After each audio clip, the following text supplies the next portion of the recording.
Assalamualaikum warahmatullahi wabarakatuh. Saya Ayu Nur Anggraini dari Prodi PAIA semester 2 STAI Al-Azhar Menganti Gresik. Di sini saya akan menjelaskan materi tentang belajar dalam teori kognitif. Apa sih belajar dalam teori kognitif itu? Pengertian teori belajar kognitif. Secara bahasa, kognitif berasal dari bahasa Latin yaitu cogitare yang artinya berpikir. Sedangkan secara istilah, dalam pendidikan kognitif adalah salah satu teori di antara teori-teori belajar di mana belajar adalah pengorganisasian aspek-aspek kognitif dan persepsi untuk memperoleh pemahaman. Seperti juga yang diungkapkan oleh Winkel bahwa belajar adalah suatu aktivitas mental atau psikis yang berlangsung dalam interaksi aktif dengan lingkungan yang menghasilkan perubahan-perubahan dalam pengetahuan, pemahaman, keterampilan, dan nilai sikap. Perubahan itu bersifat secara relatif dan berbekas. Sehingga di sini dapat kita simpulkan bahwa pada dasarnya belajar adalah suatu proses usaha yang melibatkan aktivitas mental yang terjadi pada diri manusia sebagai akibat dari interaksi aktif dengan lingkungannya untuk memperoleh perubahan dalam bentuk pengetahuan, pemahaman, keterampilan, dan nilai sikap yang bersifat relatif dan berbekas. Objek-objek yang diamatinya dihadirkan dalam diri seseorang melalui tanggapan, gagasan, atau lambang yang merupakan sesuatu yang bersifat mental. Contoh misalnya, ada seseorang menceritakan hasil pengalamannya berupa pengalaman kepada temannya. Ketika dia menceritakan pengalamannya selama dalam perjalanan itu, dia tidak bisa menghadirkan objek-objek yang pernah dilihatnya dalam perjalanannya. Dia hanya bisa menggambarkan semua objek itu dalam bentuk kata-kata atau kalimat saja. Oke, setelah memahami definisi atau pengertian dari teori belajar kognitif tadi, sekarang kita lanjut dengan prinsip-prinsip belajar kognitif. Teori belajar kognitif ini didasarkan pada 4 prinsip dasar. Yang pertama, pembelajaran aktif dalam upaya memahami pengalaman. Yang kedua, pemahaman bahwa pelajar mengembangkan tergantung pada apa yang mereka pahami. Yang ketiga, belajar membangun pemahaman daripada catatan. Dan yang keempat, belajar adalah perubahan dalam struktur mental seseorang. Selanjutnya, adapun kelebihan dari teori kognitif ini, yaitu yang pertama, dapat menjadikan siswa lebih kreatif dan mandiri. Yang kedua, dapat membantu siswa memahami bahwa belajar dengan cara yang lebih mudah.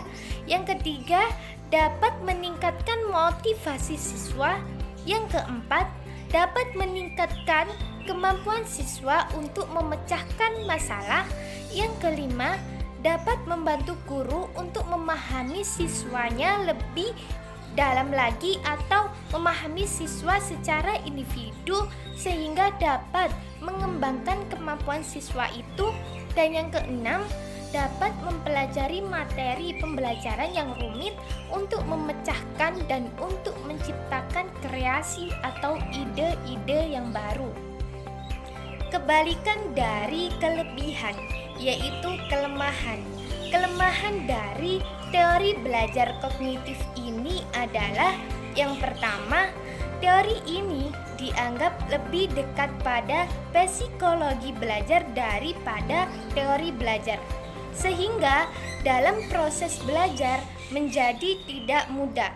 Yang kedua, teori ini dianggap sulit dipraktekkan secara murni karena seringkali merasa bingung untuk memahami unsur-unsur kognitif menjadi bagian-bagian yang jelas.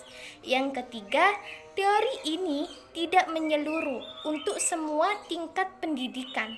Dan yang keempat, teori ini sulit dipraktekkan, khususnya di tingkat lanjut. Dan yang kelima, beberapa dari teori ini sulit dipahami dan pemahamannya masih belum tuntas. Jadi, aplikasi teori belajar kognitif ini dalam pembelajaran yaitu guru harus memahami bahwa siswa itu bukan sebagai orang dewasa yang muda dalam proses berpikirnya. Anak usia prasekolah dan awal masuk sekolah dasar belajar menggunakan benda-benda konkret. Lalu, guru menyusun materi dengan menggunakan pola atau logika tertentu dari sederhana ke kompleks. Guru juga menciptakan pelajaran yang bermakna dan memperhatikan perbedaan individu siswa untuk mencapai keberhasilan siswa. Nah, dari penjelasan ini jelas kita pahami bahwa implikasinya dalam pembelajaran yaitu seorang pengajar atau guru harus dapat memahami bagaimana sih cara belajar yang lebih baik itu, sebab mereka para siswa tidak akan memahami bila mereka tidak mampu mencerna dari apa yang mereka dengar atau apa yang mereka tangkap. Secara umum, teori kognitif ini lebih mengarah pada bagaimana sih memahami struktur kognitif siswa itu, dan semua itu tidaklah mudah. Dengan memahami struktur kognitif siswa, maka dengan tepat pelajaran disesuaikan sejauh mana kemampuan siswa itu. Selain itu juga, model penyusunan materi pelajaran hendaknya disusun berdasarkan pola dan logika tertentu agar lebih mudah difahami. Hendaknya dalam proses pembelajaran sebisa mungkin tidak hanya terfokus pada hafalan saja, tetapi juga memahami apa yang sedang dipelajari. Dengan demikian, jauh akan lebih baik daripada sekedar menghafal.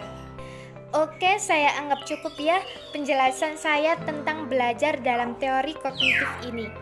Semoga dapat dimengerti dan semoga bermanfaat. Sekian dari saya. Wassalamualaikum warahmatullahi wabarakatuh.